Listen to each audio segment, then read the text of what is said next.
Good afternoon, everybody. I'm David Leighton Brown, the Master of Calumet College, and I want to welcome those of you who are here for the first time, and welcome back those of you who have been to Calumet before.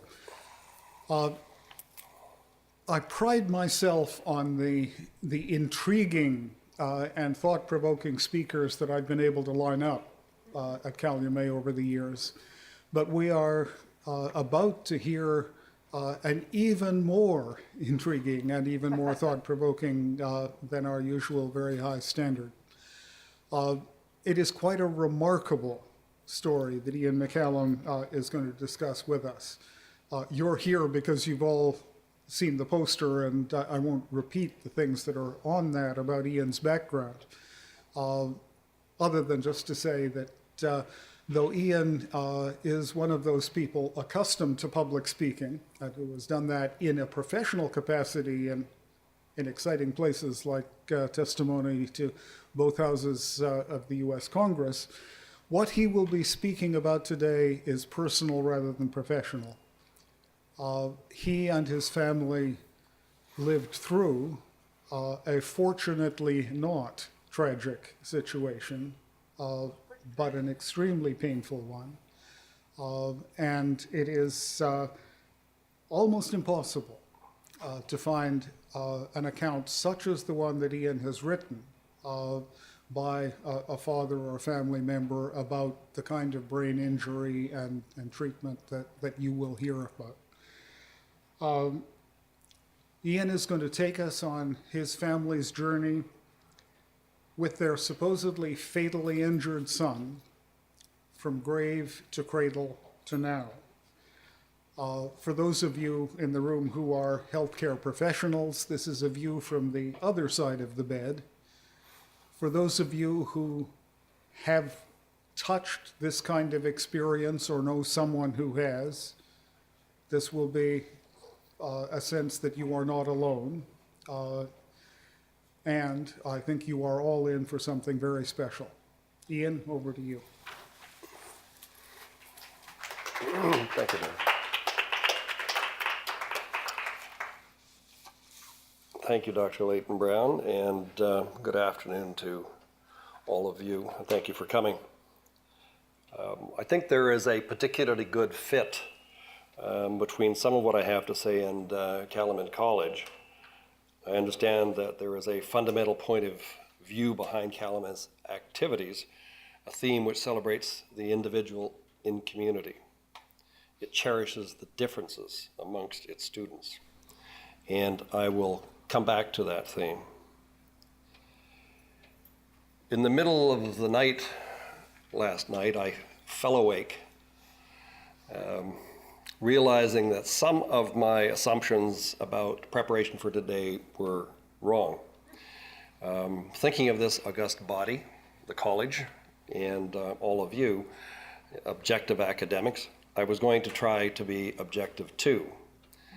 But the value of what I wrote in the book and what I have to say is in its subjective nature, about which you can be objective. A friend of mine of long standing, and this gentleman here knows her, Elizabeth the Hermit, who is an 86-year-old woman who lives with the L'Arche community in Richmond Hill, is a former teacher and nun. Elizabeth said to me after reading the book, "You are on a voyage of discovery, like Dante in the Divine Comedy, like Prospero in Shakespeare, and like Ulysses." I think there's a considerable amount of truth about it. Every time I write or speak about it, I'm learning more and more. Now, I understand that most people, survivors and the collaterally damaged, the families bottle up their trauma, never discussing it with each other. I was fortunate that in life experience and in the intervention of others have made my journey of discovery possible. It is my family's experiences and our observations about them that are of value, and it's what I'm going to talk about today.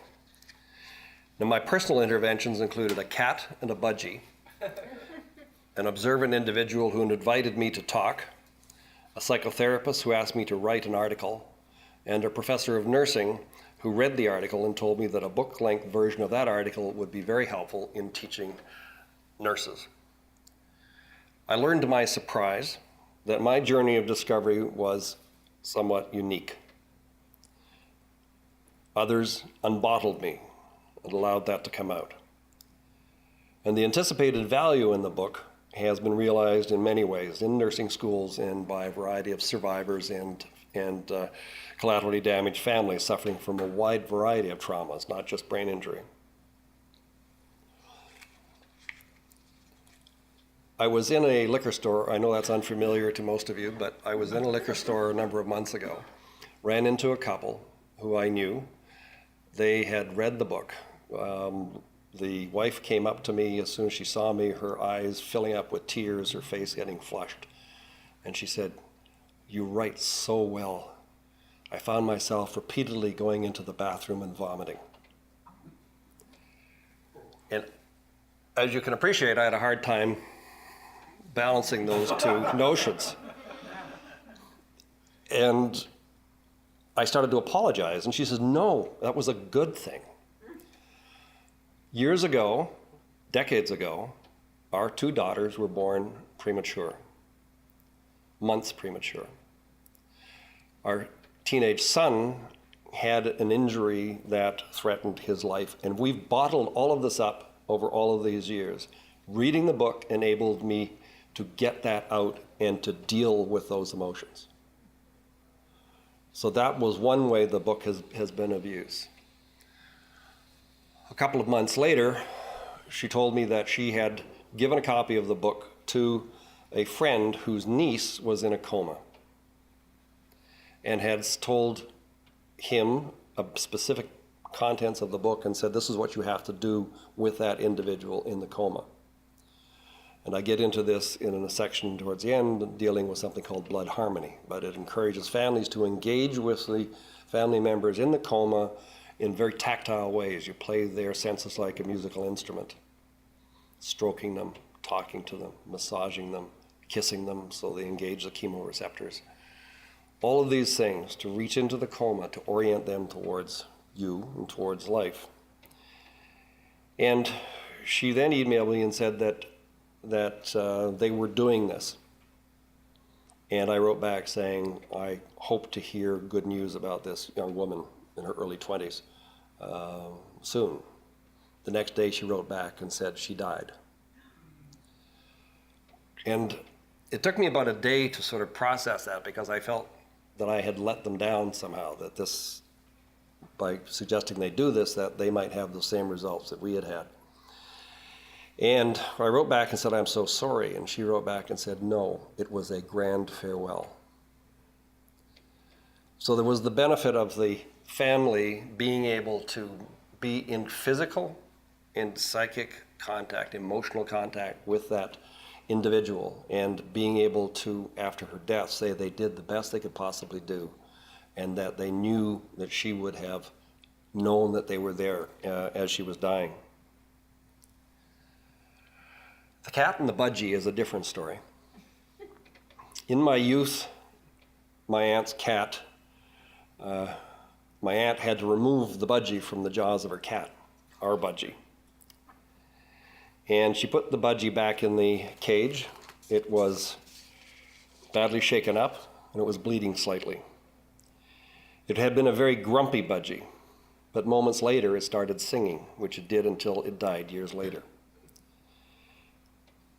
That tale came to mind when I realized that in the past few years, I have become more talkative, processing our current journey with my critically injured son to anyone who would listen. And attacks of the budgies appear out of the blue, like Tourette's, kind of alarming and charming. When I realized that was happening as I walked in the neighborhood, I began to take therapy dog with me to protect my reputation.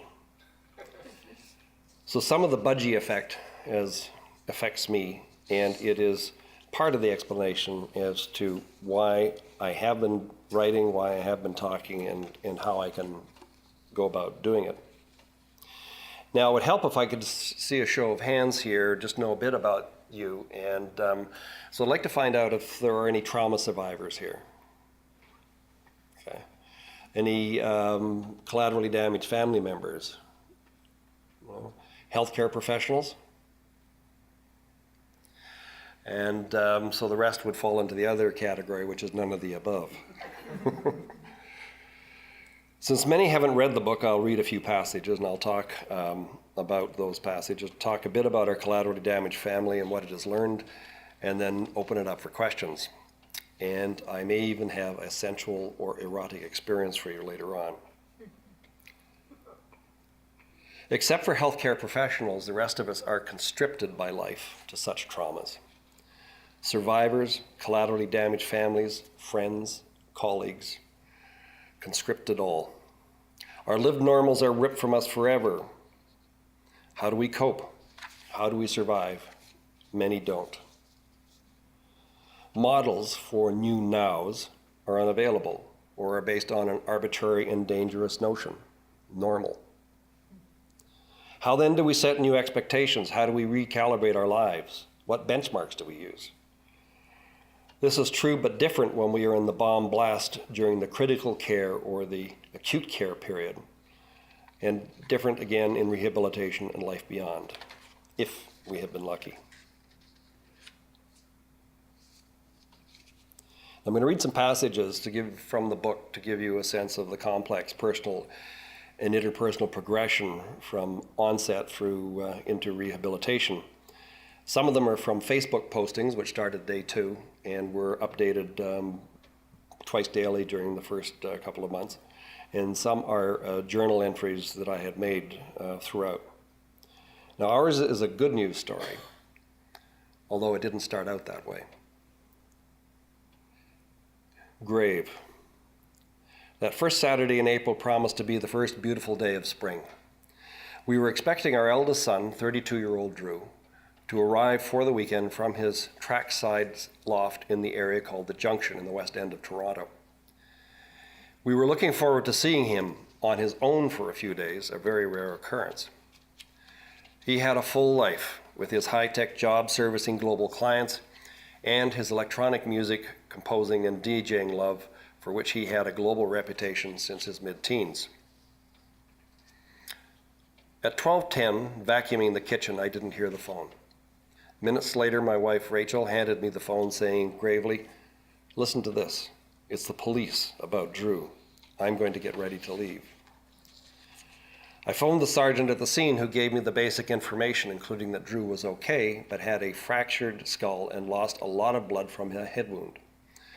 Drew had given the police his name and spelled it out, but wasn't answering any other questions. He had walked with the police some 300 meters to the vehicles. The officer said that they didn't know exactly what had happened, as there were no witnesses, but they assumed that he had been hit by a train. He'll be fine, we thought. He's bleeding, but he's talking and walking. 1 o'clock, hospital number 1. On arrival, by accident, Rachel and I walk into the off-limits emergency triage room.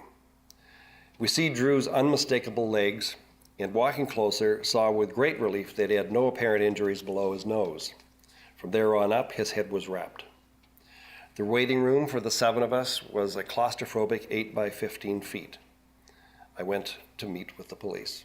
And by 7 of us, I mean family members. Minutes later, an ER doctor told us that electronic scans showed that Drew's brain injuries were so serious that they were sending him by special ambulance to the first neurological specializing hospital that could take him. This was more serious than we thought, but Drew had talked to the police and walked with them to the ambulance. We had no doubt he would be fine. The ambulance crew invited Rachel and me to accompany Drew in the ambulance. She sat with Drew, I sat with the driver. As he slowly moved onto the street, the driver called dispatch, asking them to tell St. Michael's ER that we would be there in 9 minutes.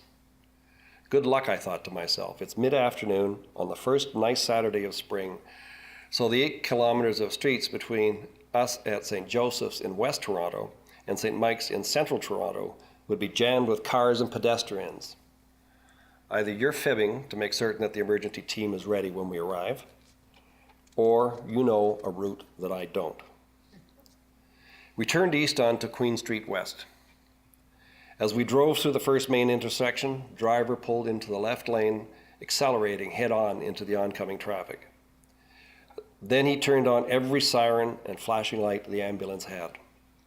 Suddenly, I felt enormous fear. What does the driver know that I don't? We drove very quickly, either on the wrong side of the road or in the center of the street on a frequently weaving lane that the ambulance driver created with the forced cooperation of the traffic.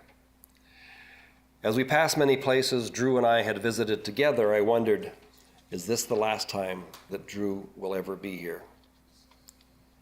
In spite of 2 initially uncooperative motorists, we arrived at St. Michael's in less than 9 minutes. My earlier lack of fear had not been the result of denial, but rather the result of the positive police report about Drew's behavior after the injury, my own observation of Drew, the calm professionalism of the medical staff, but most of all, due to my own ignorance. 3 o'clock. A nurse sends us to the 9th floor neurotrauma ICU waiting room for the duration. Briefly in denial, I thought, we don't belong here with these exhausted, grim-faced people. I'm sure they thought the same about us. At 9:30, more than 6 hours since the start of the 2-hour surgery, an assisting surgeon appeared. I stopped the surgeon from starting his report until we could collect all 7 of us into the empty waiting room. We were all standing. As the surgeon made small talk, I noticed that the pant legs of his hospital greens were soaked in Drew's blood. His 5-minute briefing was detailed and matter of fact. The essence was that Drew had 2 broken ribs, bleeding in the chest, and a partially collapsed lung, badly swollen eyes, and possible irreparable damage to his eyes. Chipped teeth, a broken nose, and badly fractured eye sockets, forehead, and left side of his skull. Bone fragments in his brain, which they had removed. An extremely badly swelling brain that the doctors can do nothing about except to let it swell by removing the front half of his skull from his eyebrows to his ears to the top of his head. Drew was in the deepest coma short of a vegetative state. Sensing the devastation that his information had caused us, from compassion, but without any apparent conviction, the surgeon added, "Of course, he's young. He could beat the odds. He could survive." We plunge into numbing depths, our lived normals ripped from us forever. Initially, we are so stunned that we can't console each other. One brother faints to the floor. One brother, a former ocean lifeguard, trained and experienced in dealing with traumatic injuries, is distraught. Alexandra, his wonderful girlfriend of a year who barely knows Drew, is equally devastated and appears lost. With, "JJ needs you," I send her to console my son. Hospital staff take us to the quiet room dedicated to such circumstances. It has a pull-out bed we don't discover for 3 days, laying on the floor instead. We displace a family originally from Mauritius, the young wife and mother of which was hit 2 days before by a young drunk driver. We bond through grief. 2 days later, they take her off life support. 11 o'clock. An hour later, after staff settled Drew into neurotrauma ICU, my wife and I start 1-hour round-the-clock shifts by his side. As I pass a nurse busily dedicated to Drew 24/7 and enter his side-curtained ICU cubicle, I see a lifeless Drew lying in subdued lighting, connected by at least a dozen tubes and wires to about 24 square feet of instrumentation rising behind him, quietly beeping or making other gentle noises. Drew's wrapped, swelling head is already more than doubled in size. I sit, take his hand in mine, and kiss it. "Hi, Drew. It's Dad. I love you, Drew." Then in the blink of an eye, I had this internal conversation. How do I survive this? You have to accept that Drew is dead. Given his extensive brain damage, if he survives, he might never be able to hear, see, feed, or talk. Perhaps dying is best. No, I will accept him, whatever his condition. Now what do I have to do to bring him back? In the blink of an eye. At that moment, an electric shock passed from his hand to mine, similar to strong static electricity, but not unpleasant. He's in there, I thought. But it was much more than that. Now I realized that the electric shock was calling me to experience Drew beyond his battered body, to experience a healthy Drew who was very present to me and I to him. We had communicated. Connection in its purest form. I recall that this essence of Drew was healthy, calm, and vibrant, quite different from and independent of the battered body. Reliving his presence, I wonder now if he may also have been observing, evaluating, deciding, or even redeciding.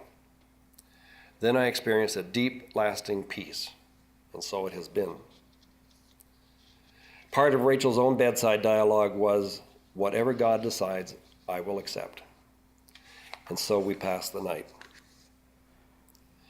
With that peace also came awareness that all my fears were not gone, but were simply stored in a sack of dread that I now carried on my back and feared would rupture. Also came a partial defense against rupture, withdrawing into a rolling 10 seconds of existence, the eternal present in which we lived for many months. The past and the future were banished, as was any part of the world more than 10 seconds away. For this reason, for months, we kept radios and TV off and stopped reading newspapers. Why is this, my internal dialogue, important? I think that I had to experience Drew's death to ensure his resurrection. That sentence may appear to border on the sacrilegious, but I don't mean it to. Perhaps there are useful resonances there for others to consider. I cannot, not yet. Had I attempted to save Drew from death, instead of striving to bring Drew to life, would I have become so emotionally destroyed that I could not have helped him? Would I have been so focused on myself that I would not have had enough energy, will, or mental resources to help him?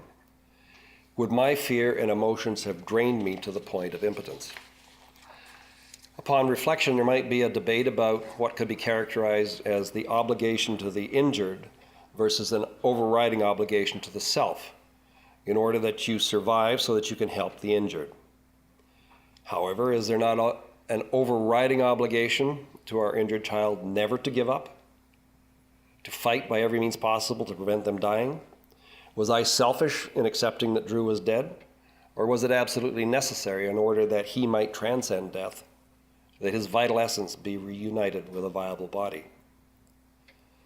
It was 3 years after the event, while writing this book, that I became aware of this alternative. However, I cannot consider or discuss it further, for to do so would require me to go within myself to a place and time that I can never truly visit again because of the sack of dread. The next morning, Drew's brother Neil set up the Facebook site, Drew Powell is in the hospital.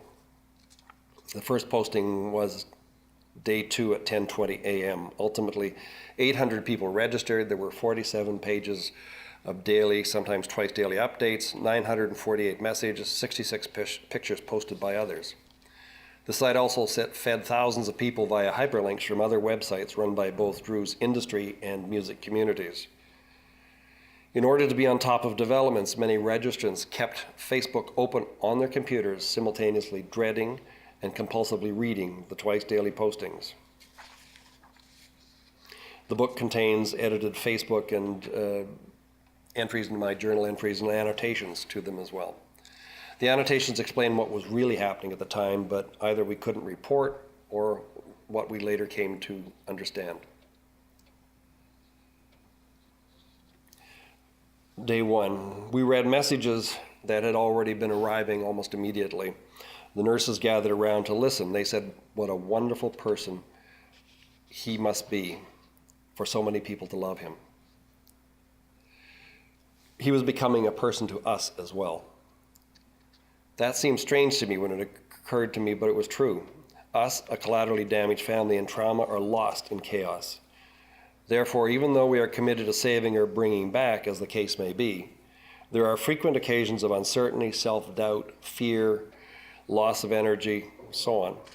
These comments from both the patient's other world and from the nursing professionals drawing that other world to our attention is very important validation and encouragement to us. The section on our angel Maria also deals with the importance of this to us, and that's in the book. I won't get into that. He survived the critical first 36 hours. Then, even in the coma, he began to show response to inflicted pain. A nurse's knuckle pressed into his breastbone. The signs of progress became intermittently along with intensive chest congestion, allergic reactions to medicines, etc. His brain had swollen to 3 times its size. Day 15. Rachel called the incoming assigned nurse after the 7 a.m. shift change, as she did every day when she wasn't there. Drew Powell were Drew's first words, reported by the nurse. His voice is hoarse. He has now been off the ventilator for 24 hours. And I'm writing this entry, and I said I could hug you all. I may set off to the hospital in my PJs. Later that day, Drew said to each of his parents separately, "I love you." And that was the day that the leaf buds came out on the trees outside the hospital.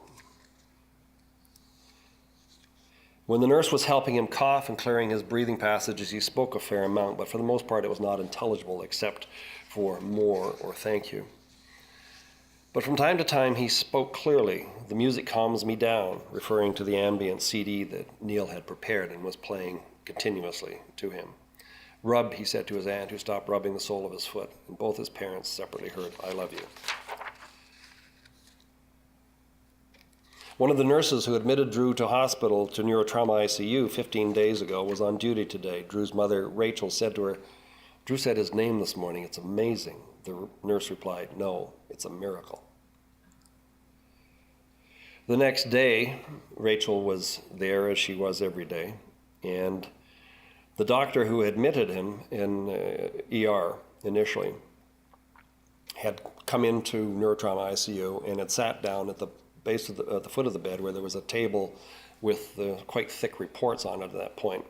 And he was thumbing through them and so on. He looked up at Drew and he said, "I didn't expect to see him here."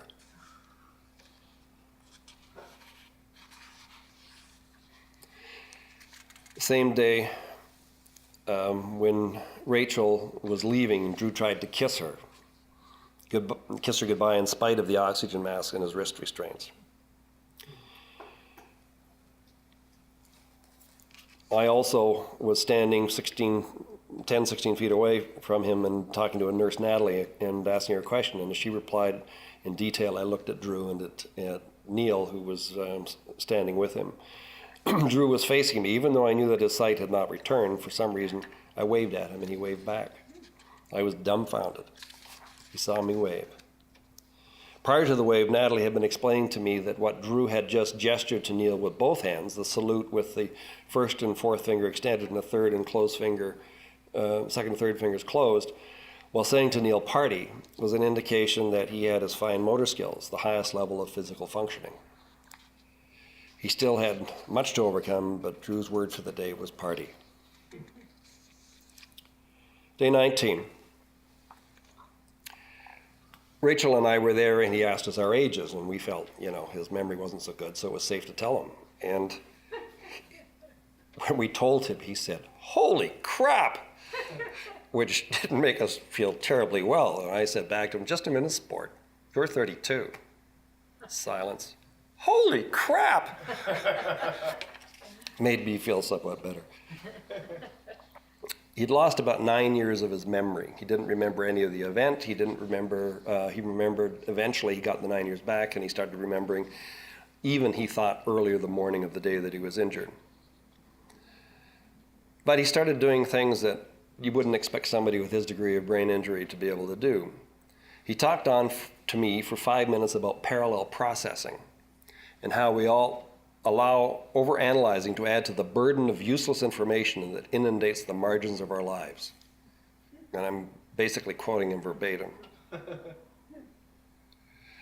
I told him that the Facebook group were looking forward to hearing his music, and the music he had been tapping out on my hand while he was in the coma. And he said, cool, I can see lyrics, then riffs building on them, then more riffs, all of it organic, but I think that I'll let it play around inside for a while first. Day 22. In a coma, you lose a lot of your body mass, muscle mass, and other important physical capabilities. So when they begin to get them up, they have to be very careful about stabilizing them. So there were 4 people with him, getting him to sit up and then starting him on the walking process. And I was standing there that day, and he was taking his second walk since his injury. And they were getting him up on his seat and then getting him onto his feet. And we were standing maybe about 10 feet away or so. Now his head is wrapped, his face is still all bruised, and signs of the injury, his teeth smashed, and his eyes, one eye's wonky, and so on. And then he's in the hospital gown, and he's got bits of hoses hanging off him and so on. And they get him on his feet, and he starts to do this, and then he does this, and he comes walking towards us. And we were just aghast. And then he came over to his aunt, and he put his arms around her, and he kissed her. So you wouldn't think somebody with that degree of brain injury would have the mental ability to conjure up that kind of humor.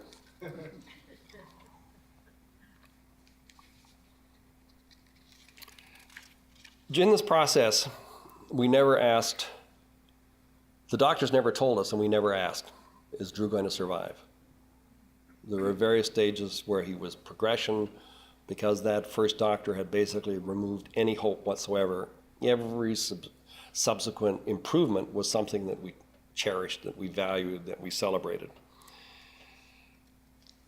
And the doctors never told us, nor did we ask them if he would survive. But thinking back on it, I was thinking, when you're in the delivery suite and your baby's being born, do you ask the doctor, what's the warranty period? Yeah. In this situation, perhaps it's a little different. He went from that hospital onto the ward from neurotrauma ICU, and then he went into a rehabilitation hospital. And at day 111 since his injury, he left the hospital. He wasn't discharged, he became an outpatient. And we went straight to a party, which was where his company was having their spring or the summer party at the docks. And all of his colleagues, when the Monday that they found out he was injured, it basically shut down the entire office. So over there, he was completely surrounded and mobbed and all of this, and one of them asked him and said, did you learn anything from this? I thought that's an odd question. And he said, it's great to be alive. He told me later he wanted to be reassuring.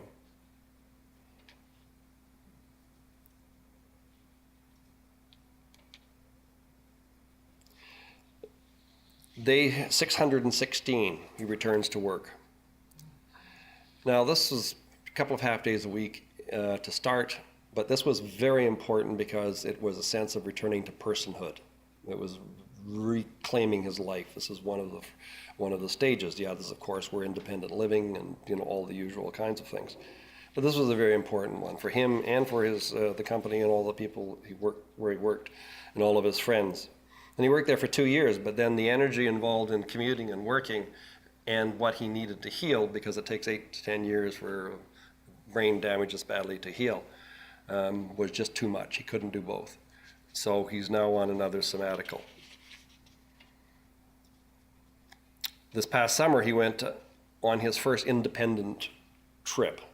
And he went off for 2 months. He went to the western U.S., to Nevada, to Burning Man, and then to San Francisco to visit some friends. And then he decided, since he was there and it was so inexpensive, he would go on to Hawaii, where he went for a month, taking beach therapy. I felt really sorry for him.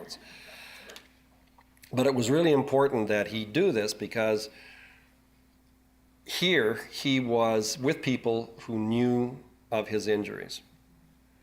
So to a certain extent, their reaction to him is not honest, it's not real world. But out there, he was dealing with people who knew nothing about his background, nothing about it. So he was testing himself against that environment to see how he would function, but also to see if the reactions he had been getting from us and the reactions in his own self-image was consistent with the world. And it was really important. He came back rested and self-confident, more mature, less self-protective, more open and sociable.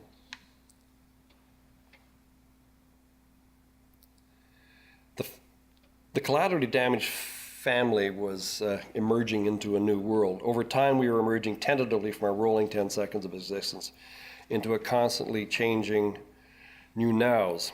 Daily, even hourly, we had to recalibrate our expectations, our analysis, our attitudes, and our behavior. Our traditional parental roles were gone, for example. You know, you go through life, you get habits, you adhere to moral, religious, social, political, economic norms. We leave a rebellious childhood, adhere to certain norms, expectations, and benchmarks, and effectively we kind of ISO life, International Standards Organization. We stabilize life with jobs, spouse, kids, hobbies. We pass those benchmarks on to the next generation. I'd always encourage my children to be the best that they could possibly be and to be who they wanted to be, but I also included the caveat, if you accept the cost.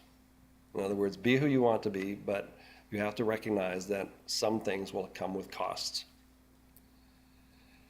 And I was telling them to be intelligent about the risks associated with departing from the norm. And then a train drives through your life. It could have been a hockey defenseman driving your head into a stanchion, or a car unheard as one crossed the street texting or wearing earbuds, listening to music, or a stroke.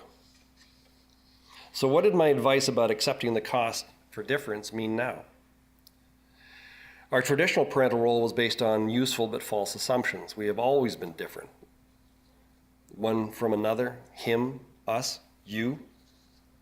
For sure we can't learn for him, never could. He needs to be self-reliant, as he will outlive us. Developing self-reliance means taking risks, but at times we cannot judge the cost. He cannot judge the cost.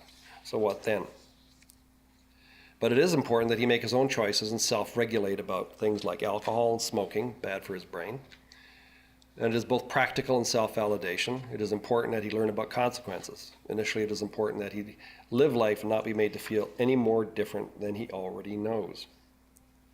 So what's our new parental or caregiver role? To what degree must we help him find his fit in his world? We aren't professional therapists, but the answer is a lot. If not us, who? We support him. We be his resource and confidant. At times, we need to reflect back to him the real world. To a certain extent, a father's post-critical care responsibility to his son is not to do for him, but to provide him with unconditional love and guidance to self-sufficiency in the world. But perhaps the most important of all is that the fathers become their best possible role model. Now that is one of their gifts to you, or to me in this case. So he teaches me. Well, what did I get out of all of this? Lots. For one thing, Drew was my get out of jail card. Now, I had to accompany him to quite a few events where he DJ'd and partied with some very attractive friends who were so excited to see him that they even hugged this old roadie with him, me. I was 25 again. It was awful. But seriously, I learned a lot from Drew. While he was still in the hospital, we would occasionally take him out and go for supper. And we went to Alan's restaurant on the Danforth. And he wasn't at all self-conscious about the fact that he was wearing a cervical collar, he had a wonky eye, his skull was still missing, which it was for about 7 months. He had a little hat on and so on. If that had been me, there was no way I would have gone to Alan's. But he was okay with it. Now, whether that was because of some still healing part of the brain that couldn't make that judgment, or whether he was just said, I'm going to do it, it didn't matter, because he was getting feedback from the real world, and he was adjusting to it. And if it was okay with him, it had to be okay with us. We should not be the determinant in this. But I tell you, when I look at pictures that we took back on that patio, It makes me queasy. But through similar events, he was becoming the accompanier. He guides us in many ways. We don't, one of the things that I've learned is to learn to listen deeply. 38 days after his pierced and dramatically swollen brain seemed to doctors to be too damaged to support life, Drew's brain decided that I'm not worse, I'm not better, just different. And I overheard him tell that to a friend.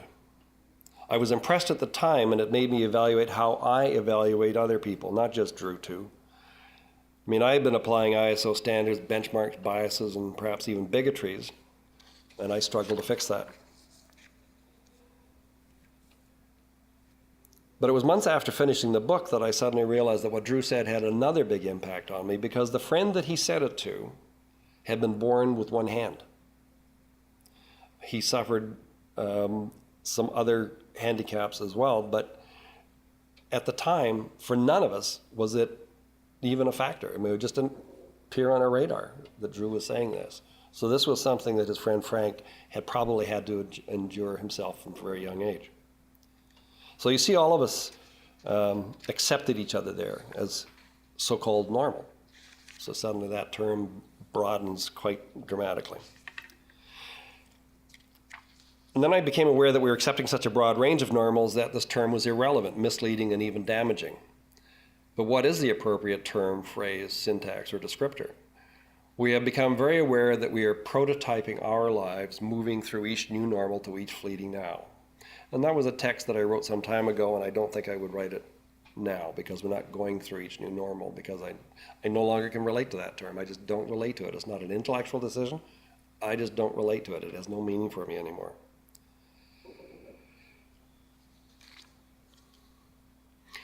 We aren't normal. We share certain attributes, but in all ways we are different one from another, and we have richer, stronger lives, relationships, society, civilization, and species as a result.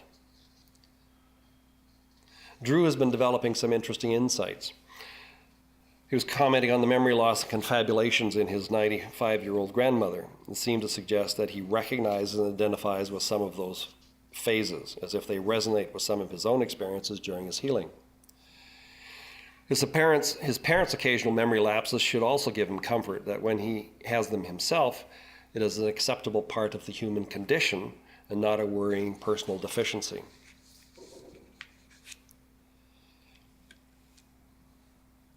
What society, the healthcare system, the economy ignore for the most part is that Drew and other survivors, just like the rest of us, are developing strengths. We strive to be our best, and we develop strengths. In medicine, we focus too much on rehabilitation to the exclusion of enhancing strengths, identifying and enhancing strengths. And I suggest that we need to focus on both. And it's also true now that we're able to monitor the brain so much more closely, that as the neuroplasticity in the brain develops workarounds for problems, it's quite likely that the brain is developing strengths that it never had before. And we don't identify them, so we don't know how to apply them, either as the individual who's got them or as the society in which that individual lives.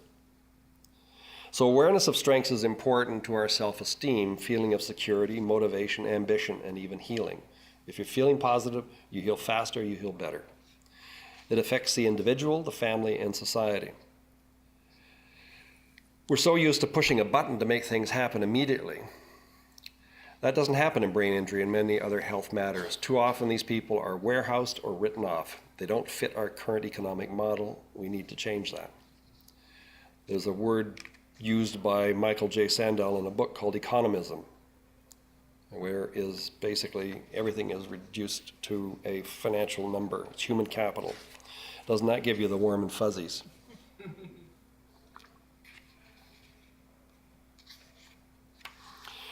Now, I've got reason to believe that our society is moving in the right direction to be more accepting of these sorts of individuals, because when you take a look at the Occupy movement, the Arab Spring, the Quebec students' tuition protest, Idle No More, and so on, you begin to see a society which is broadening its notion of what is acceptable. In our society in Toronto, in Canada, our multilingual society, we have so many different ethnicities that we've moved past accepting and tolerating into embracing and looking for the richness that these other cultures, these other people bring to us. And that's an important part, I think, of how our society can adjust. So I think that in terms of people that are in this industry, not just simply in this group, not only the brain injury group, but others, I think that this is going to be a beneficial time for them as well. So why change our approach to the brain injured and others? And I think this is where it becomes consistent with Calumet College's theme, which celebrates the individual and community. And it cherishes the difference among its students. If you cherish the difference among students, you cherish the difference among people in society, others. So why make changes? Well, I mean, don't let the fact that there's self-interest in this deter you in any way. We do it to improve our lives, our community. We'll find lost trillions in the economy, and we do it for compassion. We reduce alienation, social dysfunction, and stress. And as I mentioned, there are these hopeful signs of changes. And I would have mentioned before the Oscar Pistorius example as one of those things where the broader society is in fact beginning to make some appropriate adjustments. And I think, you know, the recent events in his life notwithstanding, I think that's still true. We have known for a long time, and certainly in this institution, I'm sure there are people walking the campus that sometimes cause you to shake your head, but they say, you know, they're gifted non-conforming. They are brilliant, but they're mentally different. They bring strengths, they bring insights that we wouldn't otherwise have. And it's extremely important, and we need to cherish and value them for those reasons.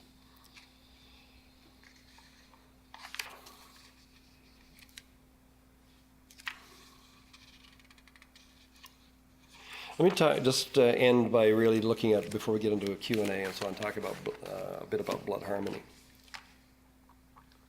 One of the most powerful geological, medical, epigenetic, and social forces is entrainment. Now, you also might call it mutuality. It plays a powerful role in societies and in families where it combines nature and nurture. And let me give you an example before I engage you in interesting experiments. Now, blood harmony is, as I mentioned, is a term that I borrowed from music, and it applies to families that have unique, beautiful harmonies when they sing and perform. And it's partly DNA, it's partly the way their body is built, their vocal cords, their resonant cavities, their chest cavities, and so on. And it's partly out of nurture, which is even in the womb, they hear the music, they feel the resonances, and then as they're sitting on the knee of the family, they listen to and participate in, and then they develop their own voice that changes the harmonies, and everybody makes the adjustment to them. And they have these magnificent harmonies that professionals, no matter how talented they are and trained they are, they can't duplicate. In this particular case, I'm applying it to nature and nurture when it comes to relationship between blood relatives. And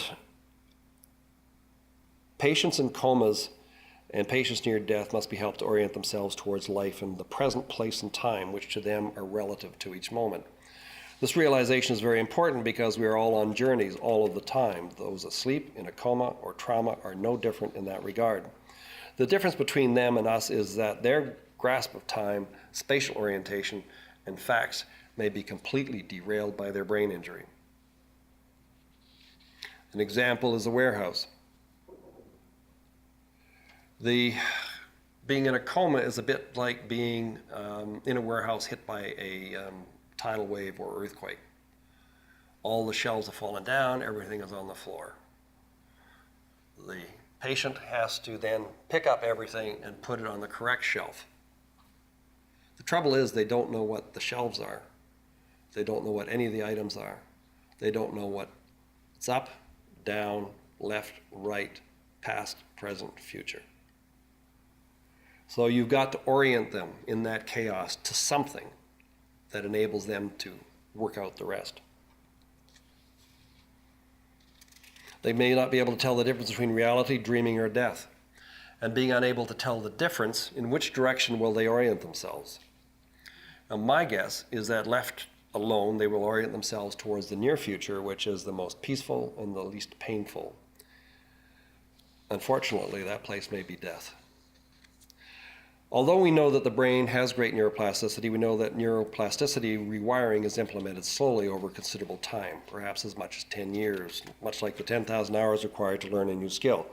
However, in order to survive, a traumatized brain needs rewiring immediately. The first 36 hours of healing are the most critical to survival. The brain is drowning in chaos, throw it a rope. To use another drowning metaphor, lifeguards are taught that when rescuing a drowning person, they must push the life jacket or reaching pole firmly, even harshly, into the victim's chest or stomach. Instinctively, the person will then grab it. It is not the health professionals, but the family that have the most effective reaching pole, which is blood harmony. The term entrainment is a loosely similar medical term, and I urged the healthcare professionals to use their professional centrality to this life-death tipping point to immediately engage the family in the many ways that they can use their shared blood harmony to guide and to encourage the patient towards life and consciousness. Those many ways include kissing. Sounds trivial, but it is a combination of touch and olfaction. It engages the chemoreceptors. Very powerful. Hand-holding, massaging, talking, story, joke-telling, news reading, singing, and music playing. And I give other specific examples in the book for families. It is important to note that the benefits are greater than just to the patient, but also to the collaterally damaged family. And I mentioned earlier about the death of this young woman and the connection with the family.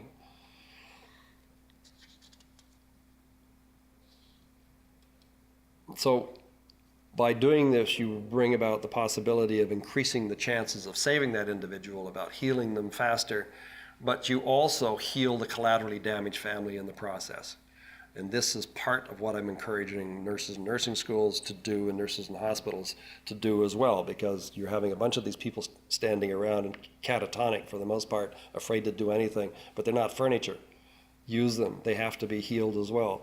Use them to treat the patient. They're there. They don't cost you anything. They're very effective. So use them, and they will then benefit even if the patient dies. And the professionals will take satisfaction knowing that they did their best for the patient. But they will also take great satisfaction in knowing that they healed many other people walking in the community, who in turn will use their experience to heal others.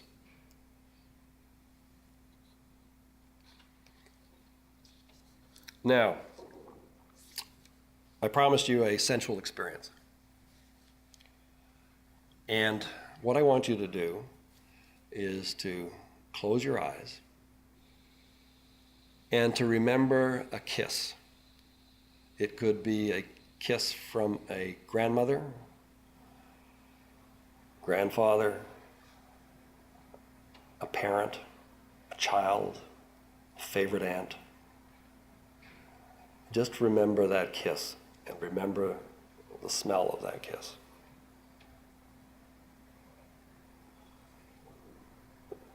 That's the chemoreceptors, that's blood harmony. Thank you very much. Any questions?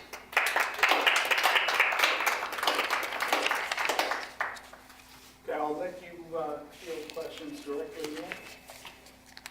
Tim. Ian, Can you actually, sorry. Oh, Can I go just ahead. pass you? Sure. Yeah, sorry. no problem. Oh, can you Oh, go? I can go with that.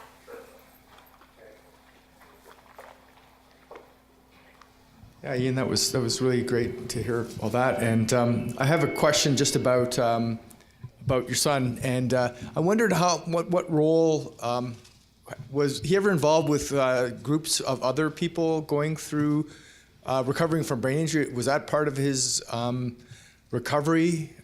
Was there any self-help element to that kind of the group supporting him?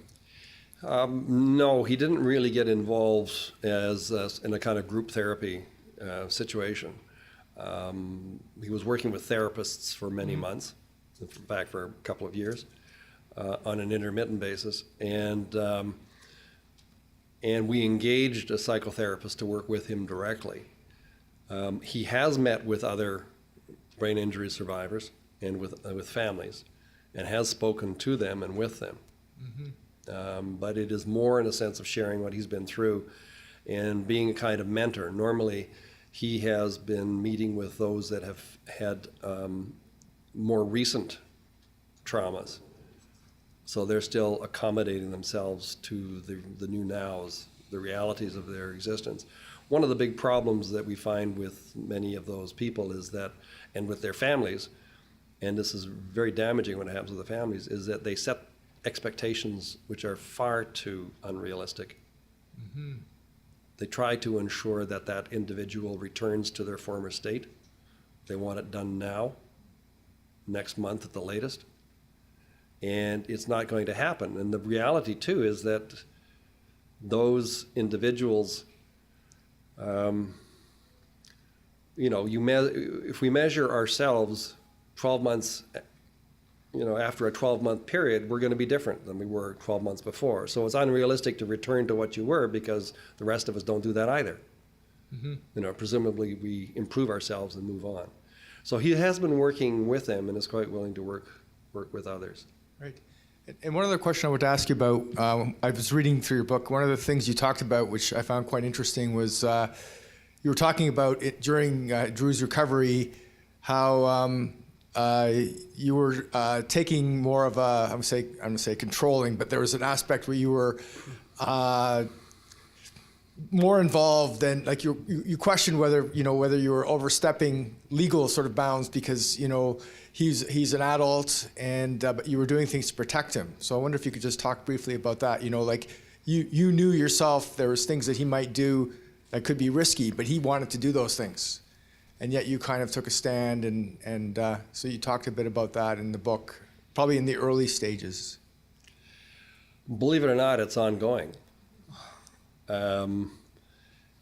And he is legally, his own individual. We're not his guardians. For a while we were, and then there's that whole transition period. So it's I wouldn't say it's somewhat delicate. It really depends upon the nature of the relationships between the individuals. One of the things that I do mention is that you're an accompanier, but you're an accompanier under sufferance.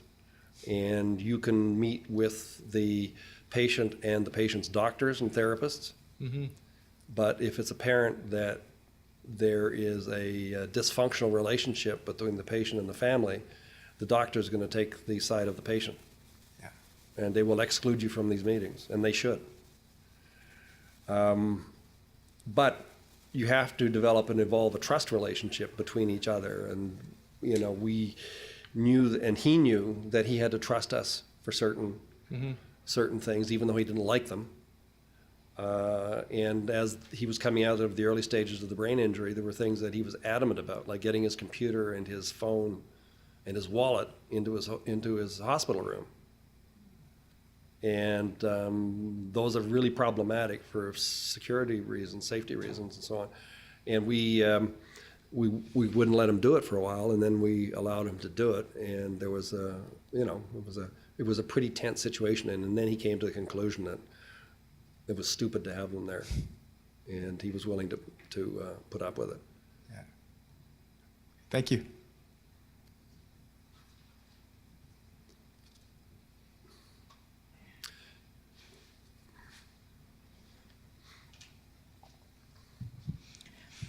There certainly were a lot of people involved in his treatment and care and healing, from healthcare people to family. But I'm wondering about other people, like friends and neighbors, and what they did that helped and what they did that hindered, and kind of what observations and recommendations you can make. Yeah, it's a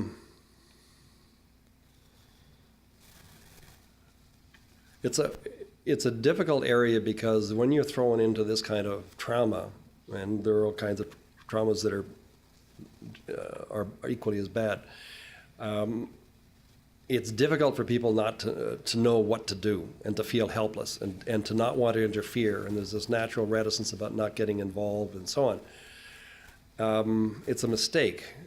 People need to get involved with the families. The families are kind of catatonic. They're chaos, they're confusion. There's all kinds of stuff they can't take care of themselves. And the support group does need to come up, whether it's aunts and uncles and neighbors or colleagues and, you know, that sort of group, churches and so on, need to just get in there and take over things. And they're really simple things like making sure the newspapers aren't littering the front step, getting the mail in, cutting the grass, shoveling the snow, dealing with pets, you know, all of those sorts of things.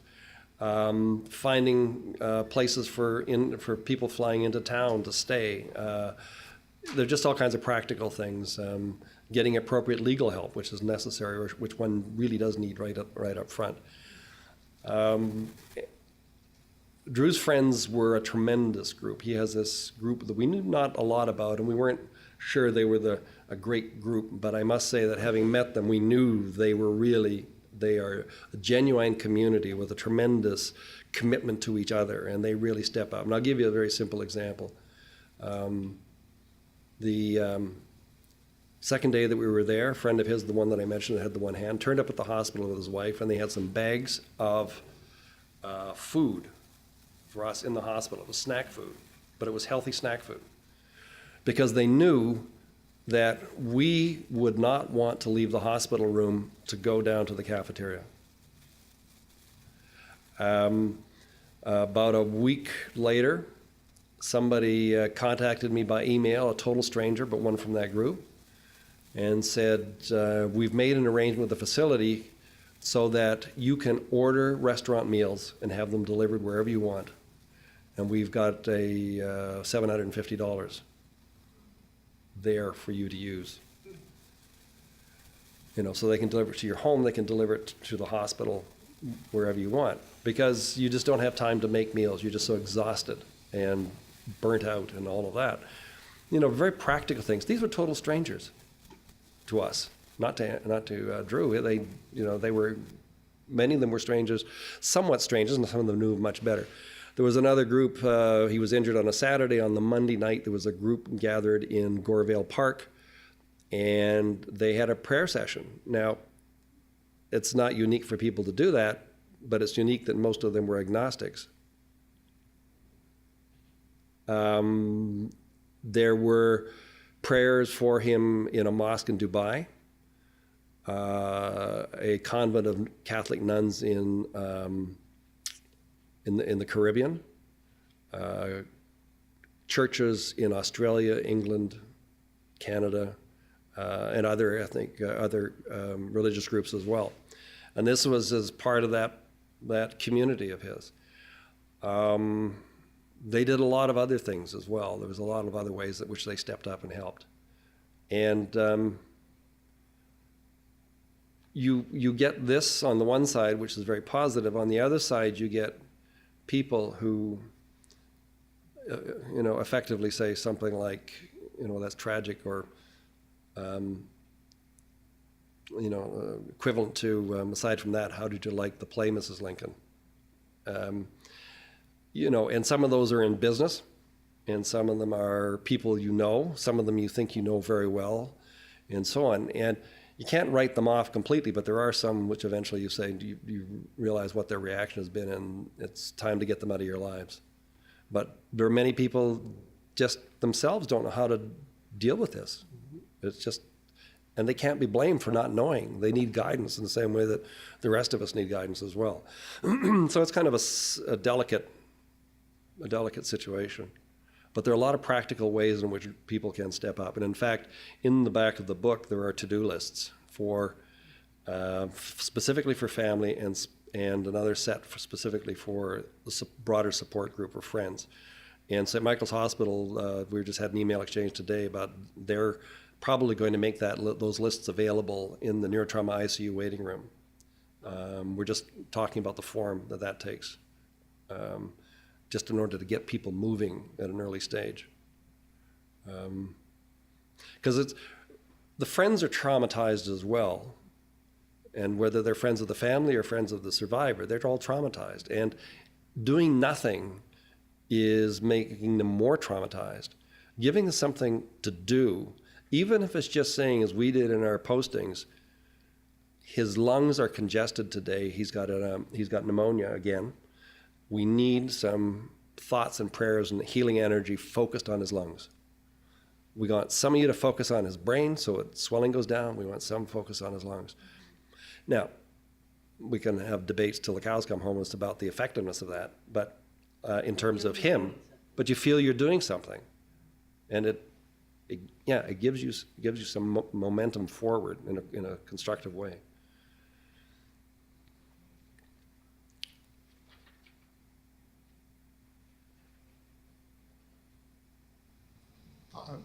Ian, the book, and I forgot to say when I was introducing you that there are copies of the book up at the front that Right. Anyone who wishes would be able to purchase afterwards. I noticed the book is written under a pseudonym. Why did you use a pseudonym rather than your own full name? Oh, that's a really good good question. The most of the names in there, except for the professionals who are named, are all pseudonyms.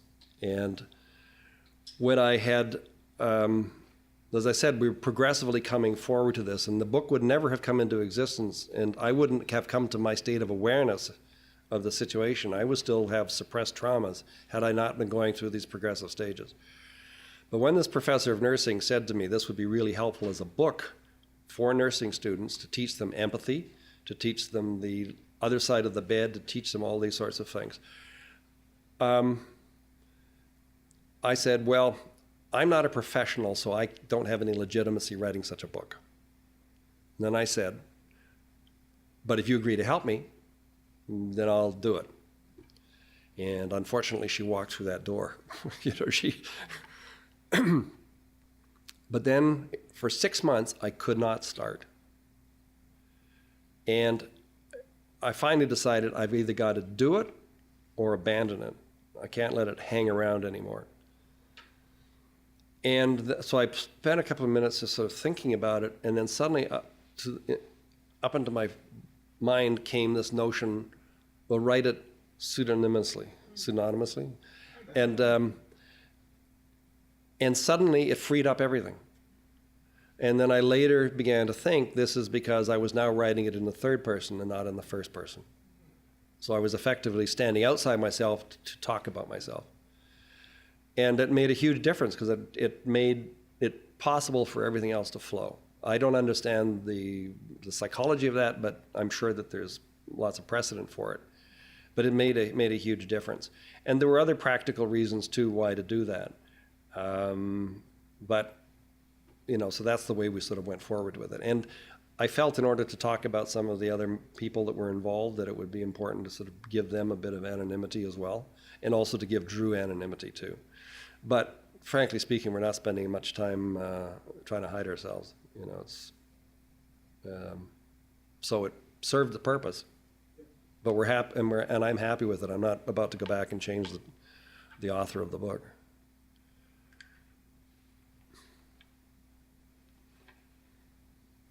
I have a question. People often think, after the initial stages of, the trauma and everything, that years later, everything should be just fine. How is Drew doing now in dealing with the challenges, and what are the challenges that he's dealing with? He's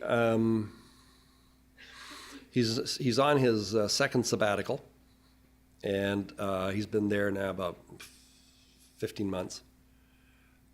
He's still healing. He still sleeps about 10, 11 hours a day. If you meet him, you wouldn't know there was anything wrong with him. He's, very personable, social, funny, smart, articulate. If, however, you try to get him multitasking, you can't do it. If you give him a complex set of data and ask him to find a solution, he'll find a solution. It'll take him a while. But if you give him multitasking, he can't separate those issues. So he has those problems that he's dealing with. And there are other sort of related kinds of matters like that. we're still in a kind of financial limbo because the long-term disability insurance company is supporting him, but they sort of have processes they go through. And they did an evaluation a couple of months ago, and we're still waiting for the results of the medical evaluation. But we've been advised that no news is good news in this situation. So in about another 6 months, they will come to their sort of 2-year decision point where they will decide what they're going to do going forward. And in those situations, they often decide if they cannot go back to work in the type of job they were doing before, then they will just simply write them a big check and and then let them fend for themselves for the rest of their lives. And so part of the problem that he's in is that he's still technically an employee of his company. Whether he'll ever end up going back there, we don't know. 80% of people suffering brain trauma don't, for a variety of reasons. Some of them just reevaluate their lives and said, I want to change my priorities and what I want to get out of life. And others because they've got deficits that make it difficult to do what they were doing.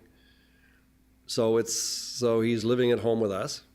Not great, to live with your parents as an adult male, and there are some tensions, but it's wonderful to have him around. We really enjoy him. So bit by bit, he's sort of regaining his life.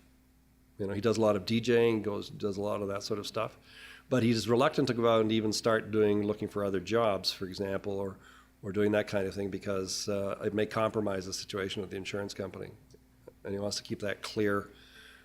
So they make the decision, then he gets on with doing other things. He's looking at going back to school and doing things like that too. So, any other questions? Yes.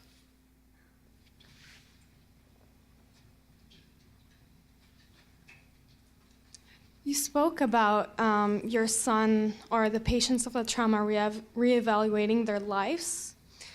I was wondering, did you reevaluate your life, or did your family reevaluate their lives? And seeing your son acting in such a positive way after this trauma, did this help you picture your future in another way? Yes. Absolutely. How so? How did it change your mental power?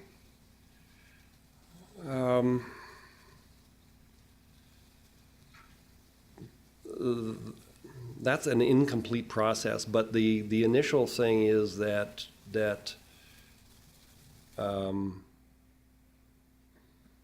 personally, I lived experiences that are difficult to accept, difficult to describe, very difficult to understand. But I do know that I had experiences that of which I was totally unaware before. And so that changes your relationship to yourself, and it changes your relationship to others. In terms of what we learn about Drew, as I said, one of the important things that a father can do is be the best role model possible for him, for any patient, and that's a gift from him to me. So that's one thing. On an intellectual basis, I am far less tolerant of the jerks in the world. I just don't have the emotional resilience, in a sense, to deal with them. And but I think I'm treating them differently and better. So I may have gained a bit more wisdom and self-censoring in a sense. And so those are all constructive things. I think all of the family, certainly the way our family has become much stronger. We were really lucky, I think, that we had the family that we did. While Drew was still in a coma, his GP came to see us one Sunday afternoon to see him in the hospital, and there was nothing she could do for him. He was in the hands of these neurosurgeons and so on. And she stayed around for about half an hour, and we had a chat. She was, in her early 30s, and she said, I don't know how you could have handled this, how you could handle this so well.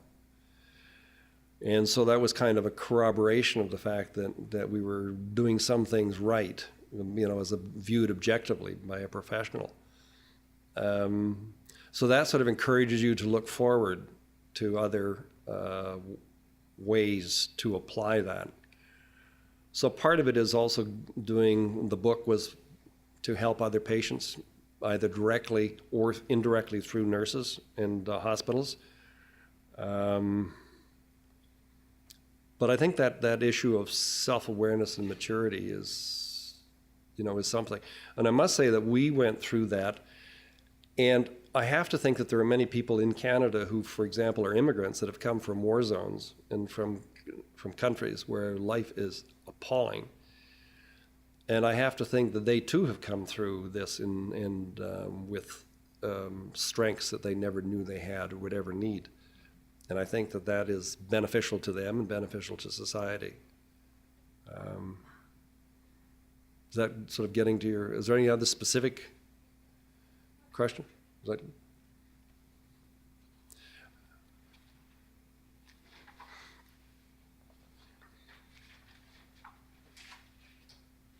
I have to get to the microphone. okay.